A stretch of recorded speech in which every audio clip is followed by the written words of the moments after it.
La FIDAPA organizza un convegno di grande rilevanza e soprattutto rivolto alle donne. Si parla di prevenzione delle infezioni urinarie, un argomento importante e soprattutto molto attinente a ciò che coinvolge il mondo delle donne. Senz'altro, infatti la FIDAPA come associazione culturale ha anche il compito di creare un canale di informazione affinché ci sia una educazione sanitaria e avere la possibilità di poter prevenire le malattie e di sapere quali cure possono esserci e di poter avere una certa possibilità di sapersi curare, e questo si può fare solo attraverso l'informazione e la conoscenza, perché ovviamente non possiamo nasconderci la testa nella sabbia per non prendere le malattie, purtroppo esistono.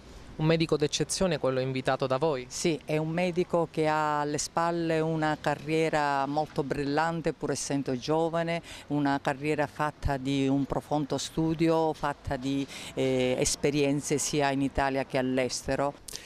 Certo, sicuramente si tratta di una tematica che ha la sua rilevanza in campo femminile, appunto perché sappiamo che l'incidenza e la prevalenza di questo tipo di patologie è molto elevata. Si calcola che circa 6 milioni di donne in Italia ogni anno abbiano problemi di infezioni urinarie.